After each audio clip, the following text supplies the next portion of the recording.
Scoot serves, hug tanks, and moon rushes. Let's talk about them.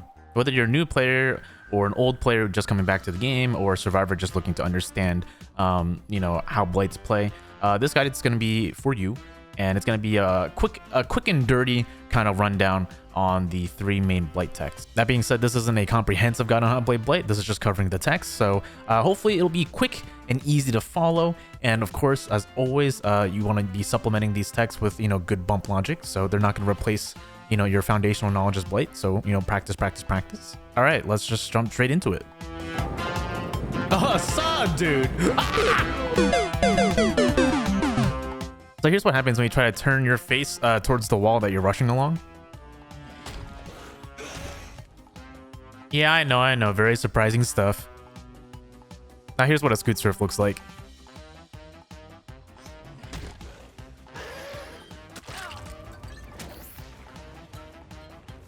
As you can tell, looking completely down and then coming at the wall at an angle, and then turning your camera towards it allows you to avoid colliding with the wall, and thus giving you a better angle to flick at.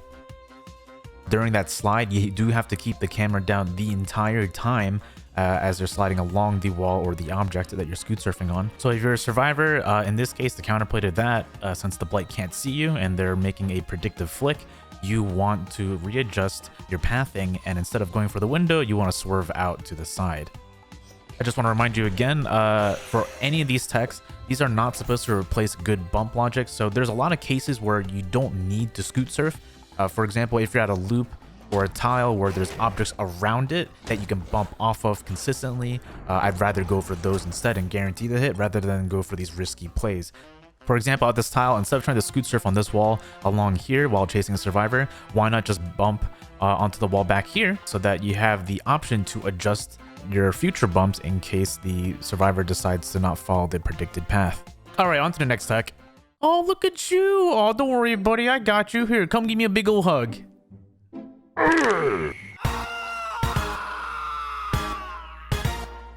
All right, so the next tech coming up is the famous hug tech, and the name of the tech is exactly how you pull it off, actually.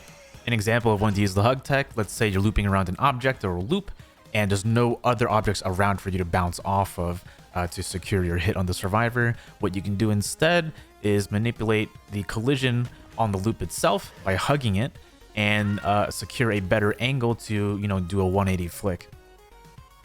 So normally when you're up against an object very close or hugging it, the game will not let you rush. But the trick to doing a hug tech is to not only hug the object you're trying to slide on, but to look down to enable you to rush. Now, the benefits of a hug tech is kind of similar to a scoot surf. You're trying to manipulate collision, or in this case, avoid collision, so that you can better angle yourself during a rush while you're sliding along an object to be able to flick at a wider angle. The direction that your slide is going to take you when you hug tech is entirely dependent on the object that you're hugging and the angle that you're looking at on the first frame of the rush. What a lot of blights don't know is that you can hug tech on your very first rush. A lot of people think that you have to bump into something and then bump into the object that you're trying to hug tech on and then do the hug tech. That's not the case, just like in this clip right here. So I'm chasing Steven around the T-wall, and I know adjacent to the T-wall there's a locker island I can bump into.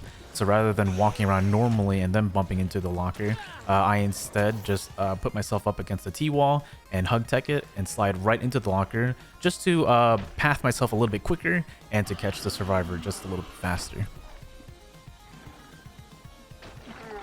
Using a hug tech at the start of a rush usually can save you a rush token, which means overall you just get a little bit more distance and gives you more chances to potentially hit a survivor that you normally wouldn't be able to reach if you were to just try to catch up to them using regular bumps.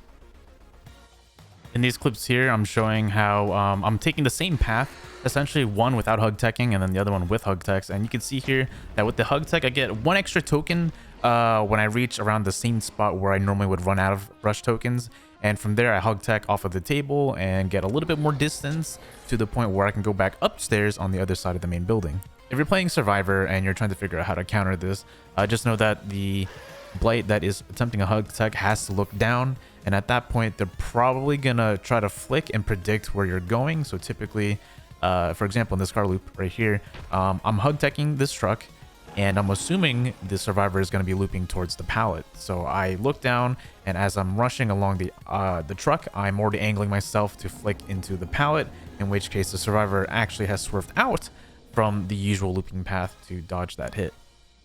So a good indicator for when a Blight is going to do a hug tech is when there's usually no other objects around the loop for them to work off of. So they'll directly bounce on the object that you're looping around. And then from there's usually a slight pause, and that's them trying to hug the geometry and then look down so they can set up for the hug tech. So when you see that, that's when you want to prepare to swerve out from your normal path towards the pallet and try to dodge that hit. And onwards to the fancy stuff. Home stretch, baby. Let's fucking go. Woo!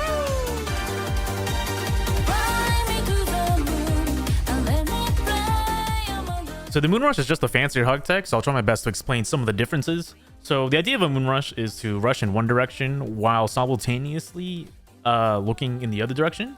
So you achieve this by doing a hug tech as you normally would, and then just angling yourself just enough in the direction you want to rush in. And then once you begin that rush, you want to immediately swing your mouse in the other direction, thus achieving a rush that makes it look like you're going backwards. So benefits of this is it allows you to wrap around certain tiles and objects super tightly, and it can give you some really extreme flick angles.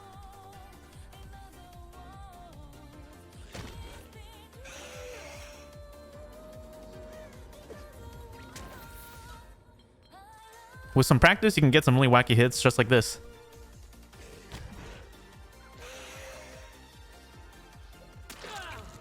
That was cool, but is there anything else fancier?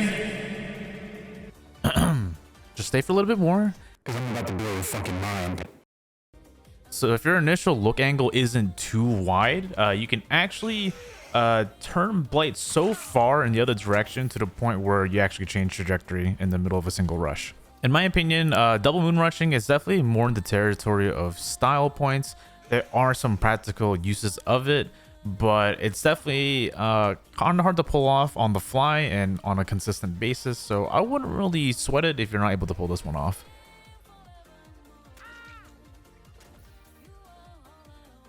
And that just about covers all the techs that we have left with Blight. Just note that with scoot surfs and hug techs, not every loop or every object that you try to hug tech will allow you to smoothly slide along it. So it's going to be up to you to play a lot of Blight and slowly build up your mental library of what objects and tiles that you can use these techniques on.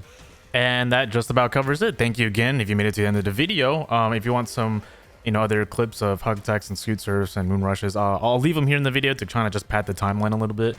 But also, I stream almost every other day-ish, kind of, on Twitch. So, if you want to just talk to me live and just hang out, feel free to do so. And yeah, that's it. I think this is the part where I'm supposed to plug in and say, subscribe and whatever, all that extra stuff. But, whatever. I don't really upload that consistently anyway. So, yeah. I'll catch you guys later. All right? That's all for now. We can try it here. Rob made me reinstall last week to so ditto. Hello, Scribbles.